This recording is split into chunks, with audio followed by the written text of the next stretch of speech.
will begin with the prosecution's opening statements. Whenever you're ready. Thank you. So today, the ICC charges the Islamic Republic of Iran under Article 7 with crimes against humanity. The Islamic Republic is charged with the prosecution of women based on gender. I would first like to talk about reproductive rights of women and women's rights. A big issue right now is the Iranian authorities trying to force women to marry earlier and to have more children to increase the population. And one of the downfalls to this is the rejuvenation of the population in support of family bill. This bill specifically outlaws abortions and free distribution of contraceptions in the public.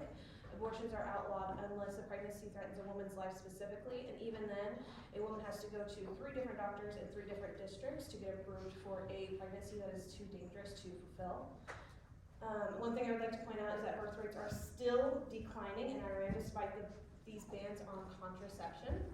Next, I want to talk about the workforce for women.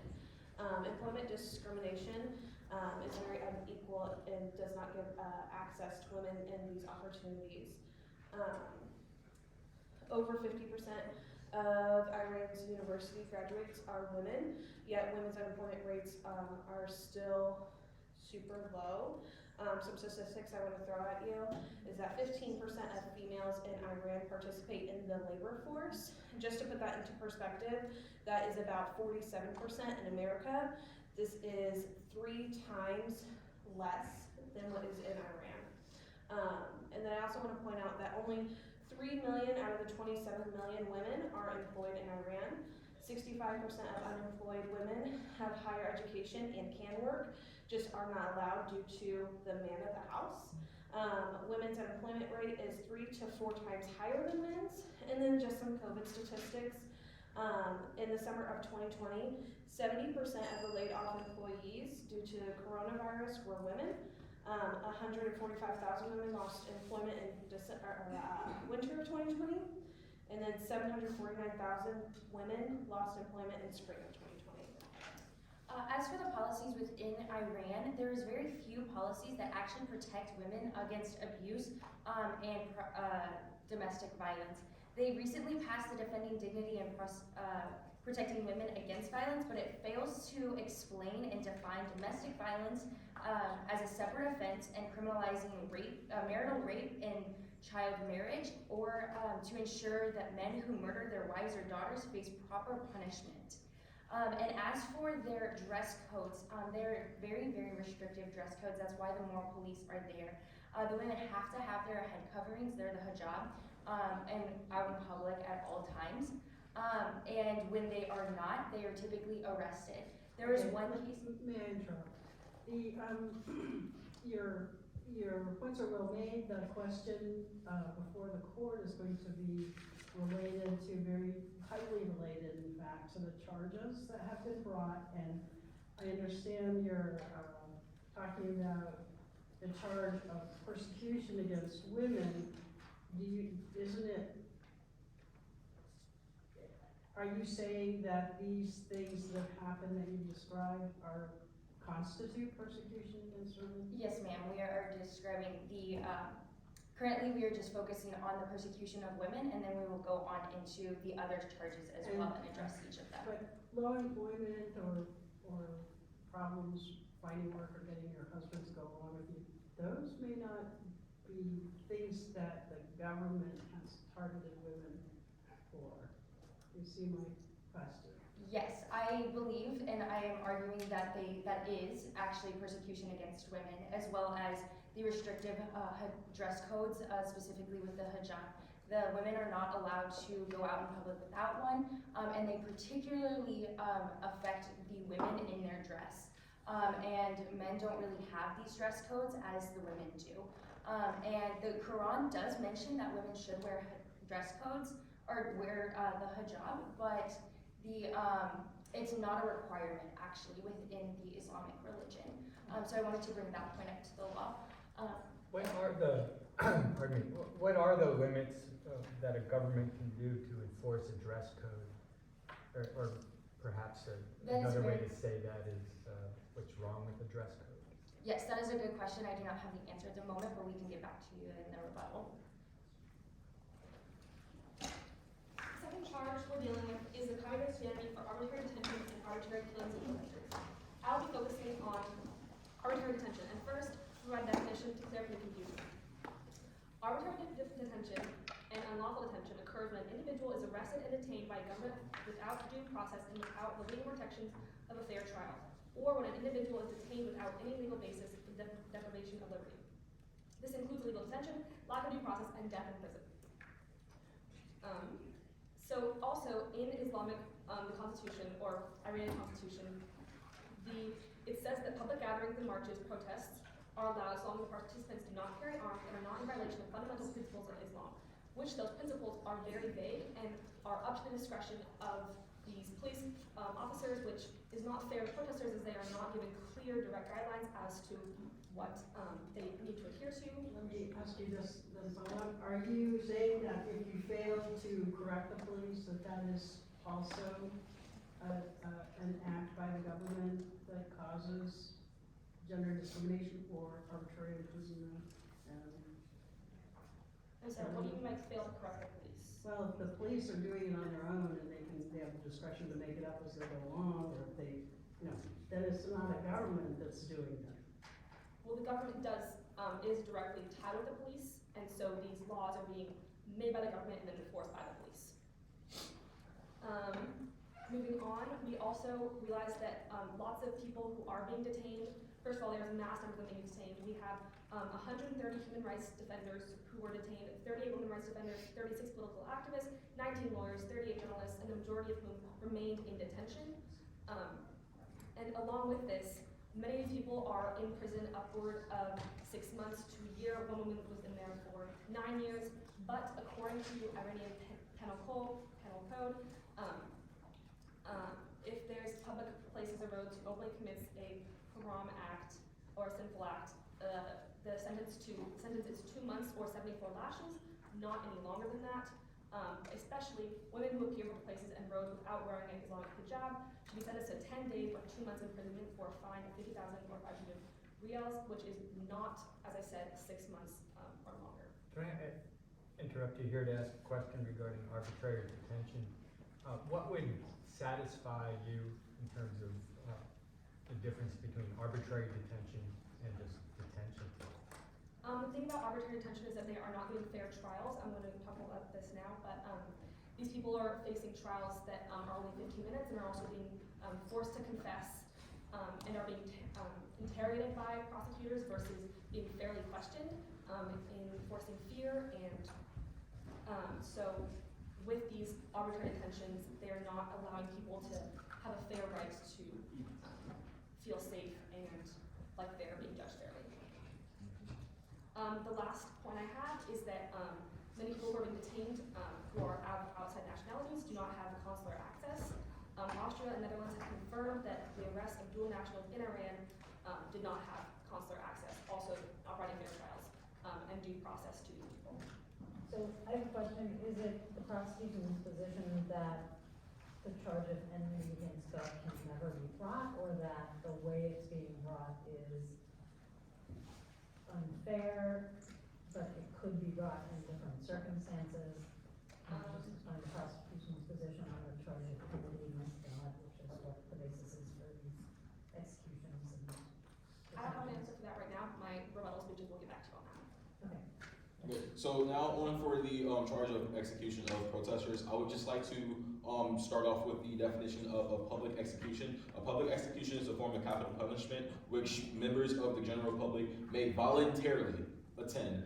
So this definition proves that voluntarily, and as we look at sources, we can see that there was a town in Mahashid, which was right after a dawn prayer service, where it's a big town, over 4 million people, and they had got out of their church to see a man beheaded and just hung there.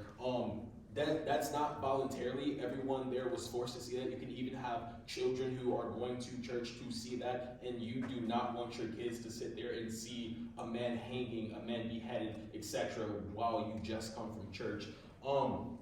To move further on, when you look at the protesters and the arrests and the killings that we have all seen, statistics show on November 16, 2022, at least 348 protesters have been killed and over 15,900 others have been arrested in a crackdown by security forces. And as we move on 2 more months later, in January 9th, at least 517 protesters have been killed and over 19,200 people have been arrested. So just in a short amount of time, of around a little bit over 2 months, they have killed over 169 more people and arrested over 3,300 more people, which is really inhumane. And to talk a little bit about the Iran death sentence, it is usually handed down for crimes such as murder, rape, homosexuality, and until recently, drug-related offenses. These hangings usually take place in the early hours, which mentioned above, and it's inhumane for you to walk out of your church, to walk out of anywhere you are in a public setting, in a public place, and see someone being hanged,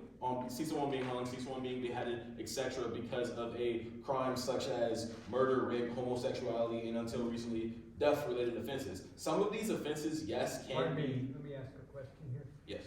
Is the victim here the person being hanged or the people seeing him hanged? It can be both.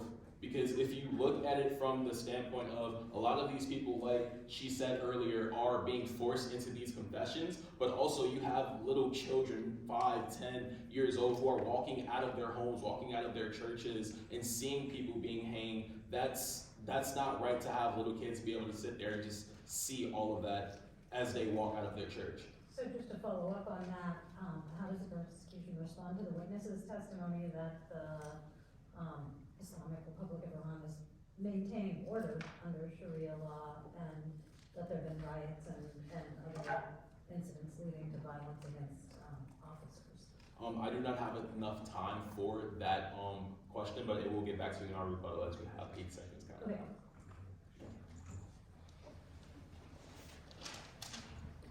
Thank you very much for our prosecution. We will now turn over to the defense in a 12-minute speech. Again, I will ring the bell after 2 minutes to let the justices know that they're free to ask questions, and again at 1 minute to let everyone know the time.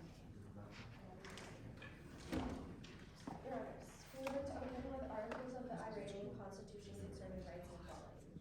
In Article 20 of the Iranian Constitution, it states, all citizens of the country, both men and women, equally enjoy the protection of the law and enjoy all human, political, economic, social, and cultural rights in conformity with the Islamic criteria. In Article 21 of the Iranian Constitution, it states, the government must ensure the rights of women in all respects in conformity with Islamic criteria and accomplish the following goals: to create a favorable environment for the growth of women's personality and restoration of her rights, both the material and intellectual. The prosecution has not mentioned this, but protests first started in Iran on September 16th of 2022. On that day, Amini died inside a hospital. She did not die inside an interrogation room, nor did she pass away in a cell. And on the day of, she suffered a heart attack. Police stated she suffered a heart problem while in the company of other guided people. She was immediately taken to the hospital with the cooperation of the police and emergency services. The prosecution and Western media would want you to believe otherwise, that we do not provide just treatment to our citizens and that we do not take their well-being into account. But that is not true. Most statements that the prosecution have presented are allegations influenced by the Western media that reject our form of government. The prosecution has not brought up any personal cases in which these hangings have occurred. Additionally, we do not stand before you to be questioned based on our morals nor our values, as they have nothing to do with any of the baseless charges being brought up today. The interpretation of Islamic law is complex and nuanced according to local culture and customs, which means Sharia may look quite different in different places, and we do not believe that the West is warranted to make these kinds of condemnations against the I understand that you you've talked about Sharia law, and the goal is benign, the goal is to ensure, as you say, the health and safety of the people. So how does failing to wear a head covering endanger the health or safety of the people? Or how does outlawing contraception and other personal decisions promote health and safety? It seems like too great a step to say, I'm going to put in this, and maybe you didn't, so that's maybe something you wanna change, but I'm gonna rest my justice on the idea that the motivation here is health and safety, but you've got examples where that's just not, you would agree that people are not healthy, people are not safe in many instances. So how do you confront those two things? We will do more research and get back to you with the more. We would also like to mention that the laws for the Sharia laws are not only regarding women, they are put in place, these modesty requirements are put in place for both men and women. Including trousers and long sleeve t-shirts for both men and women. So these modesty requirements are not only for women. And laws such as not wearing finery are put in place to protect women from harassment and violence. And it also, Can I just ask you, any statistics that show how often this is enforced against women versus men? we do not. So, because we heard testimony from a witness who stated that most of the people that she saw being harassed and intimidated and abused and denied medical care were women. So, is that not an arbitrary enforcement, and how does that comport with the Islamic principles of fairness and mercy? Her testimony also included multiple men that were being arrested in these. But those were for protesting, right, not for the violating the morality code. So, yeah. So, anyway, if you could elaborate on that. Yeah, we will get back to you. We would also just like to mention that according to the police chief in one of the provinces, the arrests of 739 rioters only included 60 women. So it is not just women that are being arrested in these riots, it is honestly almost disproportionately men too. So it can't be persecuted on the basis of gender if both men and women are being arrested for protesting.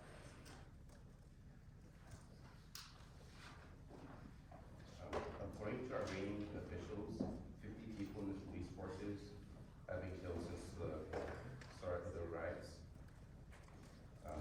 The home of the founder of the home of the founder of the Iranian Republic was burned, and anti-government sentiments started riots in prisons, including one prison called Evan Prison, in which a fire started and killed 8. As the protests raged on, the leader of the Iranian Republic warned that its enemies may use the protest as a way to topple or injure the government. And in fact, since the protest started, oil workers have started protesting as well, and oil is a big part of the Iranian economy. And I have a question for you. What form of protest is acceptable?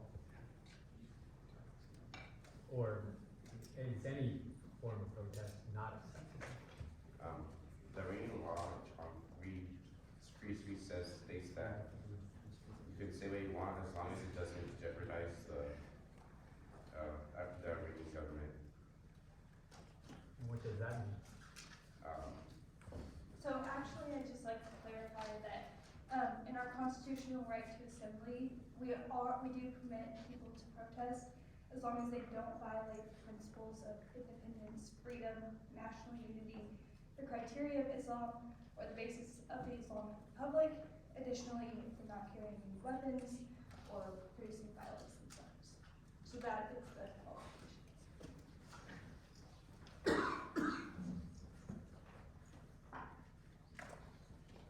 It seems like your form of government, I mean, there's clearly many Islamic, people of Islamic persuasion, question that it is a faith that is attractive to people that has many good qualities.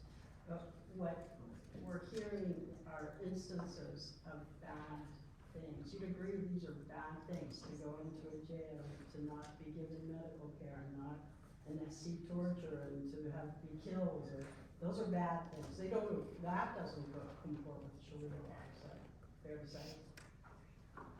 You're being charged with false imprisonment and murder. Torture is not one of the charges being brought against us under Article 7, Sections A and E. Yeah, my question is more broad, is just, how do you perceive how do you address the problem of the perception? You're talking about, it would be bigotry if you said, everybody was like this, because it's not true.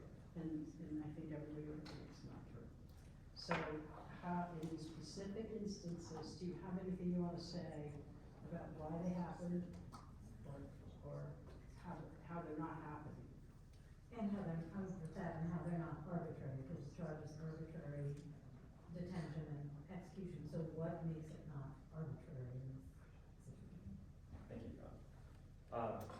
Arbitrary detention, as the prosecutor stated, it is when an individual is arrested and detained by government without due process, without legal protections of a fair trial, or when they're detained without any legal basis for the deprivation.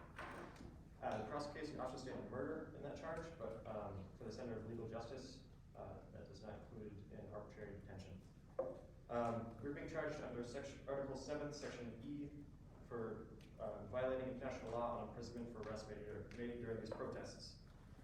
We've given a reason for all these arrests made during these protests in accordance to our Constitution under Article 27, which states that peaceful protests may be held as long as they're not armed, as long as they do not violate Islamic law. With armed protests killing dozens of our forces, as stated prior, and protesters burning sacred Islamic grounds, and activists violating the Islamic code by taking off their hijabs in public, we have lawful reason for every detention made during these protests plaguing our country and our peace. We do offer due process and give reason for arrests during protests. These are not arbitrary detentions, they are arrests of unlawful protesters to keep peace and uphold our law.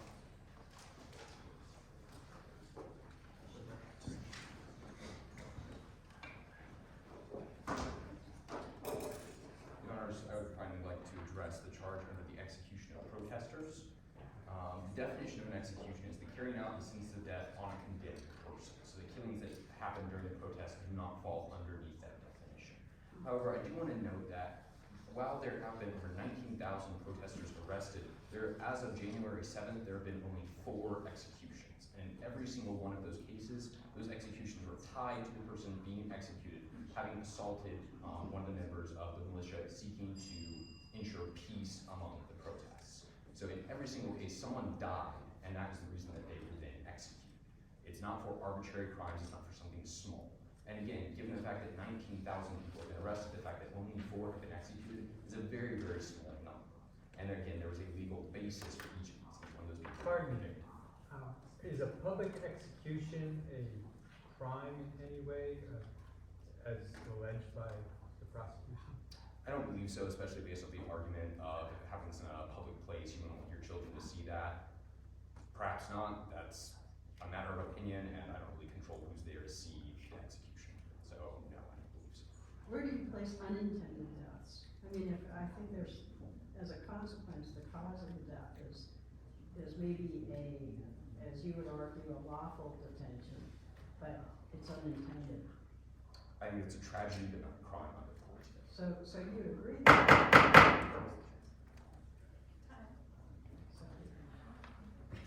Okay, and with that, we will move on to the prosecution rebuttal. I will invite the rebuttal speakers to the floor. Keep in mind, this is a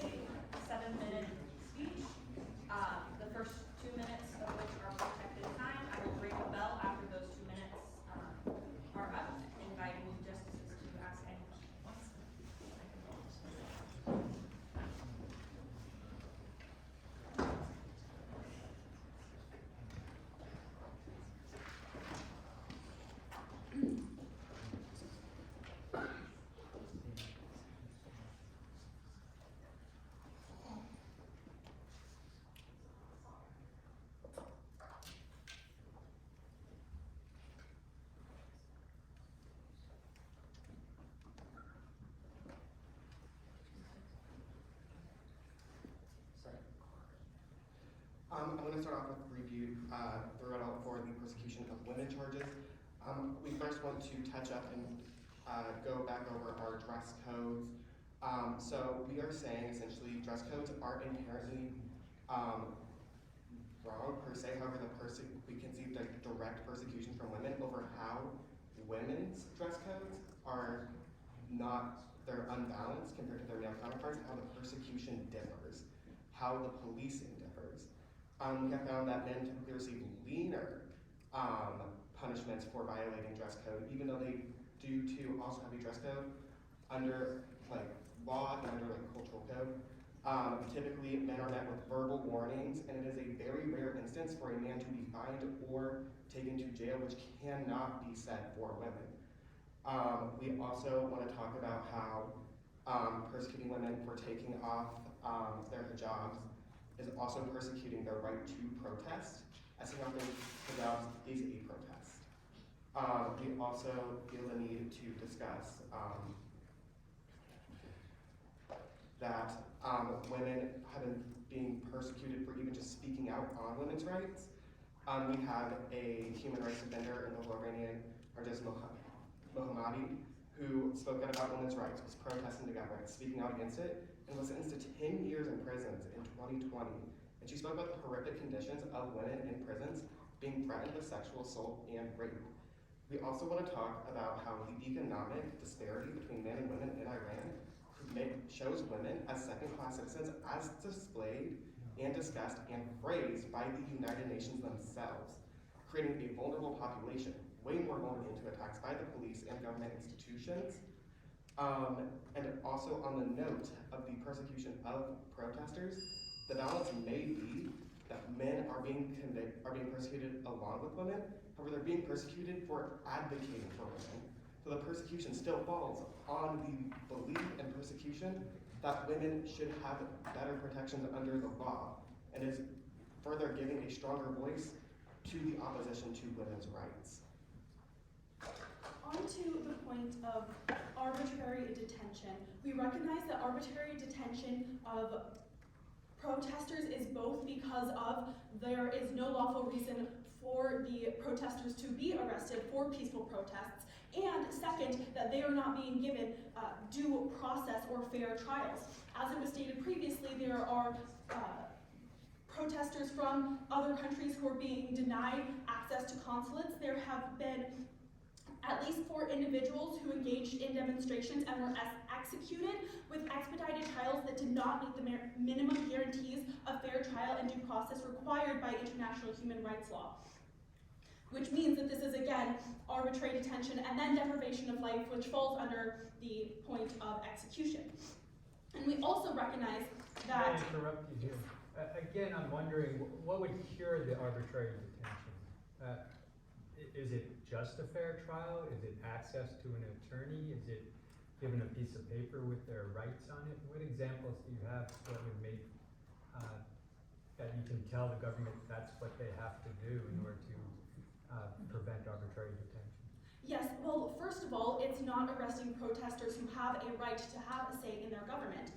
The Universal Declaration of Human Rights states that everyone has a right to have a say in their government, that the government is supposed to be representative of the people. And when there are protests, those are people and citizens that are saying, we have not been given the rights by our government, we are not getting representation from our government, and the government has no, should not be arresting them to have a say in their government from the very beginning. Additionally, if there were, say, a legal reason for them to arrest protesters, which again they themselves said that there is not when they are following the law in their freedom of expression, but there is, if they wanted to arrest them for a legal reason, they are not giving them fair trials. If they were to arrest them and give them fair trials in front of judges that lasted more than 15 minutes, or if they were able to give other nationalities access to consulates, all of these due processes that are required by international law would then also be a part of not making it arbitrary detention, and they are doing none of that. If I can shift a little bit, what about the prosecution or the defense's argument about the economics of the situation? We need people because we need people to be workers. Everybody is affected by the laws about contraception or no abortion, that equally applies to men and women. The goal is to have a population that's growing as opposed to shrinking. So what about that concern? Isn't that a legitimate concern, and isn't that one way to address it? I'm very glad you brought that up. We know that even after the implementation of stricter bans on contraception, Iran's population has continued to decrease considerably. Each year it decreases more and more, showing that this ban is ineffective. And another point we want to bring up is that women are going to be in far more search for birth control than men will be, just statistically. So if this law isn't doing that intended purpose of getting our birth rates up, it is only doing one thing, and that is restricting and giving a green light to persecute women. Why is the International Criminal Court involved with a country's birth rate? Because how is that birth rate affecting the women of the country? The International Criminal Court does have it is a charge under crimes against humanity for persecution of a certain group and gender. And we can see that this law is being levied to go for the persecution and restrictions of women. To answer your previous questions, Your Honors, under international law, the death penalty can be used to impose and enforce for offenses that meet the threshold of most serious crimes, which involve intentional killing and following legal processes that give all the possible safeguards to ensure a fair trial.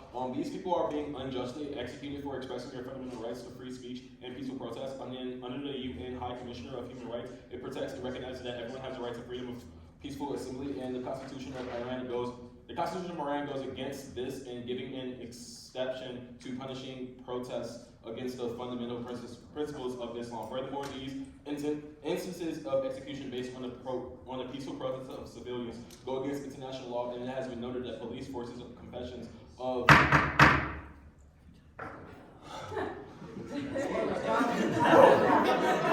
that was something. You have 20 seconds. Thank you very much for the prosecution side. We will now invite the defense to speak for 7 minutes, the first 2 minutes of which is protected time. Thank you, Your Honors.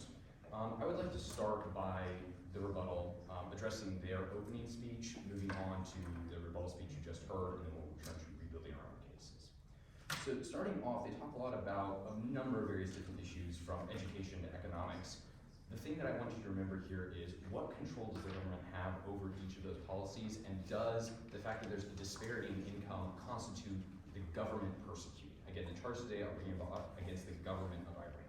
So if they can prove that due to the government of Iran, women are making less money, okay, that can be a charge that's brought. I do not believe they brought enough evidence to support any of their claims in that area. How is the government directly responsible for the persecution of women, and does economic disparity, education disparity really constitute persecution? Nextly, again, the fact is there's nearly 100 state-run universities within the country as well. In terms of the penal code and not having enough trial times and not everything being fulfilled there, again, there were 19,000 arrests. It's going to be difficult to make sure every single person gets everything within. I don't have any other specific numbers to share with you beyond that, but we are in desperate times with major riots taking place within our country. So I believe there could be a little bit of understanding for complications that resulted from that. Additionally, they talk about 15-minute trials being too short. With 19,000 people arrested, we're not going to give everyone the full-time trial. Would you rather wait and not have a trial for months, or have a shorter one as soon as we can get it? Additionally, they talked about people being interrogated instead of questioned. They did not provide any specific examples of what that might look like. And then again, they talked about 300 people being killed in protests. We've only had 4 executions as of January 2nd. So the killings, again, do not directly equate to that. And then in the speech that you just heard, they talked about men being receiving less punishment for the crimes that they're committing, that women are more oppressed. Again, I'd like to see some numbers, I'd like to see some statistics rather than just claims on that front. Additionally, taking off hijabs as a form of protest, that goes against Islamic law. And as the prosecution actually noted, Islamic law has room for interpretation. In Iran, that is interpreted as wearing a hijab is required. So taking that off is a crime, therefore making the protests illegal. Okay, so can I just interrupt you there? Since you just said that there's room for interpretation, doesn't that support the prosecution's case that there's essentially arbitrary decision-making going on here as opposed to consistent due process? I think you could make that claim if this was happening across a disparate selection of countries, but given that this is happening underneath one country's government, it's consistent underneath that. Okay, then that leads me to a second question, which is that, the Republic, actually disbanded the morality police in December 2022, even though there were 2 executions after that, so does that not amount to an admission by the government that, first of all, that was, wrong, but also that the government is in control of this process? I don't believe so, because the crimes would have been committed, I believe, prior to that date. In addition, the executions are on the basis of members of that militia being attacked and or killed. And so that's not directly tied to the rules regarding the job. So I believe those executions would still be justifiable based upon the crimes committed. Are you saying that some peaceful protest is okay, whereas other peaceful protests, like removal of clothing, is not okay? And we do approve of peaceful protests, but we just like to emphasize the point that many of the protesters who were arrested and later received the death penalty were executed because they violated the rights and injured members of our militia and threatened public safety. We even have threats of violence from the students of the University of Science and Culture in Tehran, chanting that this year the Revolutionary Guards will have casualties, down with the entirety of the regime. Another student saying, I will kill whoever killed my sister. We don't condone that kind of violence. If you want to peacefully protest, that's fine. But our citizens understand that there is laws in place. If you break those laws, we have the death penalty as one of our consequences. In addition, if you want hard numbers to support that, over the course of the protest, there have been 68 security forces members who have been killed during the course of these protests. So this is not simply one-sided, this is not simply completely peaceful protest. People are dying as a result of these protests, and not just the protesters. Hello. The prosecution side also said that the men in Iran doesn't have barely any restrictions for the clothing, but they do. If they don't shave their beard or keep it at a certain length, they will be prosecuted and also detained because that is illegal. Let me ask you, is there any limit to the amount of civil rights or human rights or any limit to how far Sharia law can impose on an individual? I mean, is it you are subject to Sharia law in all aspects of your life, in all respects, or are there things that are reserved to the individual? In some cases, there are some reservations for certain individuals. Okay, so would you agree that the men have more of those than the women? No. Okay, thank you.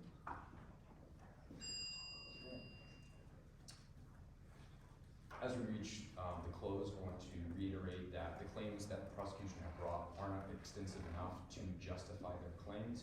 In addition, I'd like to answer a question that was asked by your Honor earlier today in terms of what benefits may come from Sharia law. There's evidence that Sharia law actually decreases infant mortality, increases vaccination rates, increases prenatal health care. There's suggestions that it actually assists with child protection laws, as well as children helping their parents in their old age or illness. So in terms of just strictly from a public health basis, there are benefits to Sharia law.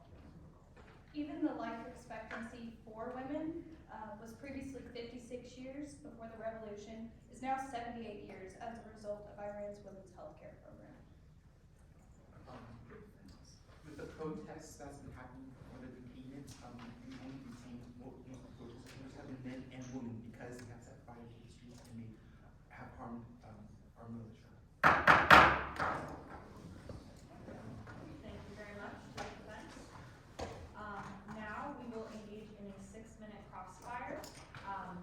We will begin with the prosecution team asking any questions of the defense team that they might have. I would like to remind everyone that, again, this is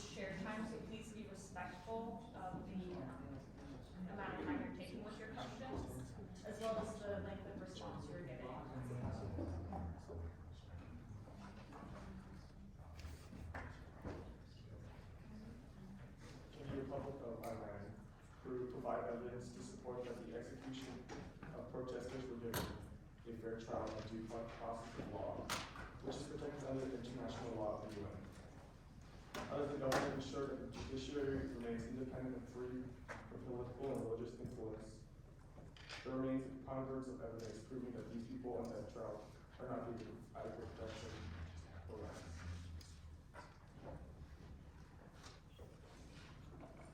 I would like to ask the prosecution in what case, each case is unique, so I would like to ask the prosecution to elaborate on your question by providing more details onto this situation.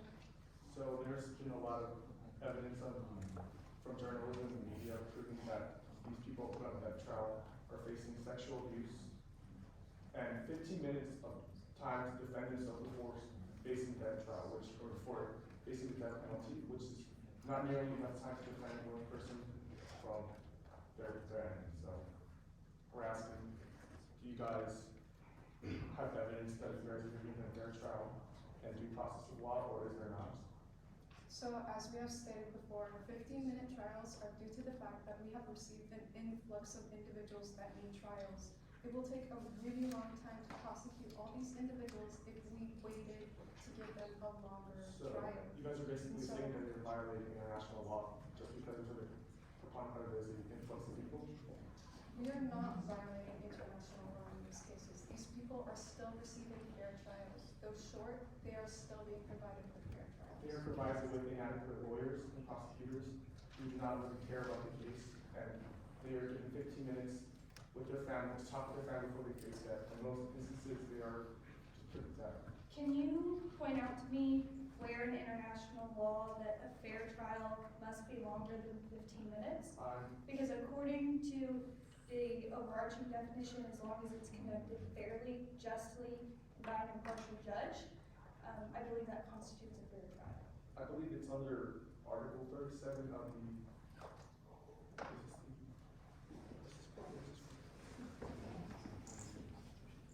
from your own constitution, it states that you guys presume innocence and that no one is held guilty of a charge unless its guilt has been established by a competent court.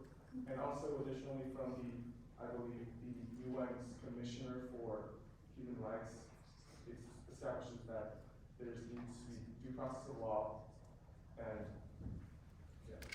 I think that in the United Kingdom, if due process constitutes longer than 5 minutes, that's great. But it is different in Iran, and I would like to ask you if you have spoken to one of these prosecutors or lawyers who you state don't care about their defendant. If you have any testimonies or anything like that, I would like to hear them. So I have a question. So do you not care that over 65% of your people say that these 15-minute trials are grossly unfair? We do not believe that they are unfair, and it is the best that we are doing at the moment because, again, we are facing a large quantity of people that need trials, that have been protesting, and that need to be placed under trial in order to reach a consensus for them. And so, is there any solutions that you would suggest that would help us? Not unlawfully detaining thousands of protesters.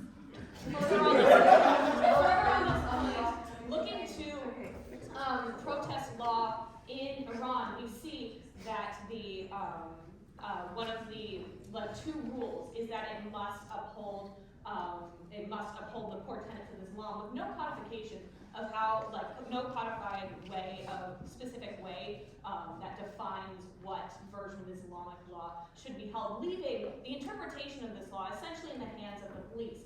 How exactly do you expect this to be fair and to not constitute arbitrary detention? So the Sharia law is placed in order to help the majority of individuals, and though you claim it's arbitrary, in Iran it is applied in a certain way. We believe that people should be modestly covered, and we have detained them for this reason, but any unlawful detainings, as you have mentioned, are not true, because again, this law is clear. We have repeatedly stated that modest clothing is required. What would be around That's a question of the prosecution, the last few evidence prosecution. Yes, ask this. Yes, please. I'd like to ask, I believe one of you mentioned in one of your previous claims that a majority of those being executed were given 15 minutes to see your family. Again, we've noted 4 executions, so do you mind telling me which of those were the months where they were given 15 minutes to see their family. Do you have an answer? We do not have that. We will get back to you. In the meantime, I think one of those people is Ali Akbari, who is Iranian citizen who was killed on the 14th of January, and he was only given 15 minutes to have his family around, and after that he was taken away into a confinement. That the next day he was executed. So my question to that too. Along with that, we do have Mohammed Mihadai, Karami, and Mohammed Husseini, who were also among those 4 people that you had mentioned. and the High Commissioner of Human Rights was the one that stated that there have been at least 4 individuals. Thank you very much. Okay. We'll give everyone a few minutes, maybe like 2 minutes to settle in, make sure you guys are all set up for your closing arguments. A little announcement, lunch is running a little bit late, so we will expand the closing arguments to 5 minutes, so you do have additional time.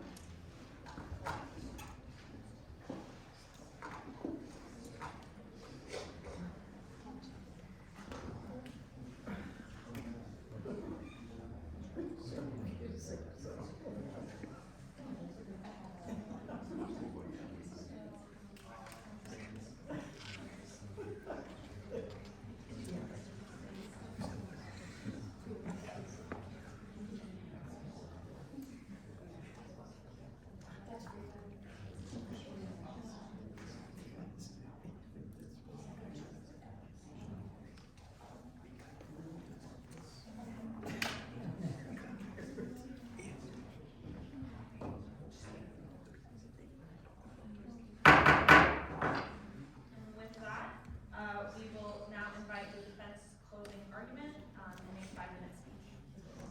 Whenever you're ready. Death to dictator. Masha is our code. These are protesters that have claimed to be peacefully protesting in the streets of Iran. I question whether this, according to the prosecution, is considered peaceful. Justices, I would like to reiterate the fact that we are not guilty of the charges being brought up to you today. The world is often scared of what is different. And yet, despite this fear that the Western media has towards us, we have still maintained a fair form of government where we have prosecuted people under fair trials. Both men and women are protected. Their rights are maintained. We should not be prosecuted for the religious beliefs that we are being charged of today.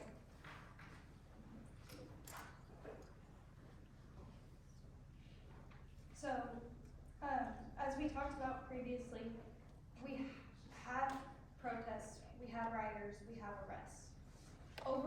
In a protest of over 730 rioters, including 60 women, over 600 of those arrested were male rioters.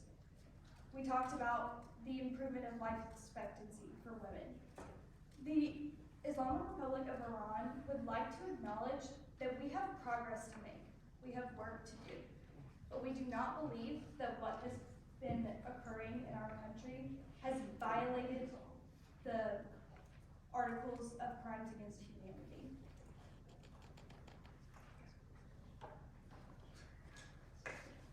As the prosecution has stated, they have talked about education, about reproductive anatomy, about other things. But what do these really have to pertain in regards to the charges being brought up today?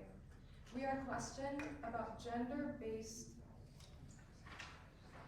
We are being questioned about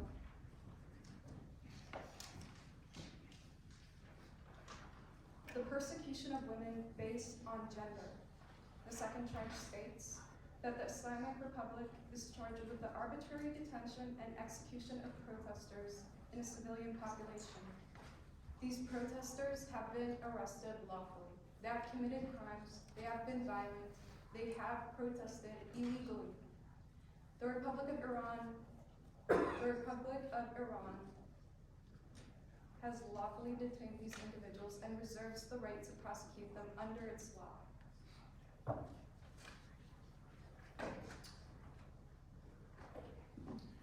I want to thank the justices for their time today, for hearing the arguments, and again, I would like to ask them simply to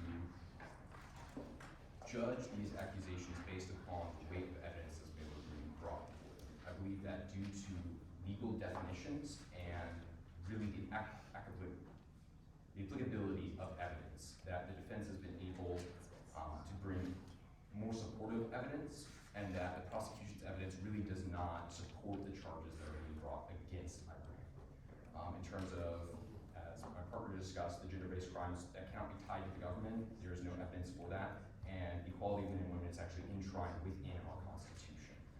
Additionally, all the arrests have been made on a legal basis, especially when you consider that a job, the taking off of a job would be considered illegal under Sharia law. It essentially disqualifies any of the protests as being legal protests because of that violation of Sharia law, and that allows us to arrest the protesters who took place there, taking out the claim of arbitrary detention. Finally, we harped upon the point that the 4 executions that took place as of January 7th, all of those were linked to violent crime.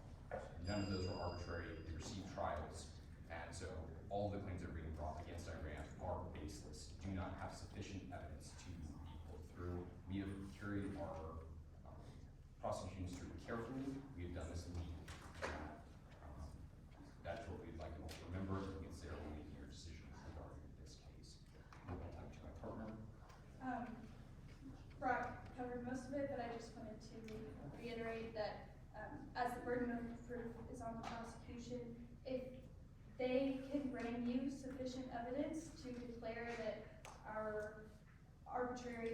that we have evidence of arbitrary detention, we will make those changes and accept that acknowledgement from the International Court. But I think a conversation about our fair justice system can be held for a later date. So we would just like to thank you again.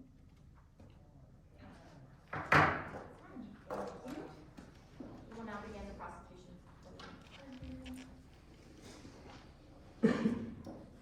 The Constitution of the Islamic Republic guarantees equality of all its citizens under the law. That is true, but in practice, the state of Iran and their government continues to discriminate against women. This can be evidenced by the government's laws that disproportionately affect women, as we mentioned, relating to contraception, women's wear, and the treatment of incarcerated women, and also, really, how women are seen under Islamic law. We need to talk about the fact that there are not protections there, opening the door for abuses and persecution, weakening the Iranian women, thus creating a situation where we get into now, where they're easy to detain with low economic status and treat as second-class citizens. There are no protections for women that say you can get a job and don't need your husband's signature in order to get that. Jobs cannot discriminate on employment. The Iranian government has refused to protect women and instead has put in place several laws that disproportionately affect them. And we have seen the terrible effects of that, and now we are finally at a point where the citizens themselves are saying enough, showing that this has gone so far beyond culture or popular belief. To quote Anusha's testimony, which we heard earlier today, there is no single document that establishes Sharia law, and therefore the interpretation of Sharia law among Muslim communities can vary. As there is no one codified interpretation within Iranian law, we see that there is no basis for these arrests under Sharia law. If the Iranian law just says you must follow Sharia law, then it is left up to the individual police officers to enforce this however they see fit. Looking to recent events, the director of the Greater Tehran prison announced the release of dozens of political activists under amnesty, admitting the arbitrary nature of their sentences. However, these are not all prisoners that were like all of these arbitrarily convicted prisoners. We also see that Saeed Madani, a 62-year-old sociologist, is continued to have been imprisoned, causing condemnation from the United Nations themselves. As police, including the morality police of Iran, are the arm of this state, we see that it is imperative that we charge Iran for with the charges that they face today. Members of the police force may be dying, but we see that this is because the citizens of Iran have no other route of political recourse. They understand that 15-minute trials are not enough time to sentence somebody, much less sentence somebody to death. So under this system, we see that the Islamic Republic is creating its own problems. The reason that we have the need for expedited trials is the existence of expedited trials and the extremely common unjust arrests. Besides the countless deaths that have come from the unjust practices of the Iranian government's processes of the law and executing people through their legal process, there have also been countless deaths outside of the legal process due to protests, killings due to lethal force being used. Iranian security forces shot dead at least 60 protesters, mourners, and bystanders, including children. Amnesty reports 305 people, including children, have been shot and killed by security forces. This has all happened since mid-September to December. I would also like to bring up, under Article 27 of the Iranian Constitution, it protects the right, Article 27 states public gatherings and marches may be freely held, provided arms are not carried and that they are not detrimental to the fundamental principles of Islam. Now, the idea of the fundamental principles of Islam has been brought up multiple times, and what exactly does that mean? An attempt at that was made, which was meant to be the universal Islamic rights that would be granted to Muslim people across the world, as the Universal Islamic Declaration of Rights. Two passages are in that. One, every person not only has the right, but also the obligation to protest against injustice, to recourse to remedies provided by the law, in respect of any unwanted personal injury or loss, to self-defense against any charges that are preferred against him, and to obtain fair adjudication before an independent judicial tribunal in any dispute with public authorities or other persons. And it is the right of duty for every Muslim to protect and strive within the limits set out by the law against oppression, even if it involves challenging the highest authority in the state. As a Muslim citizen, it is your right and within your power of the Islamic religion to Thank you very much. The justices will now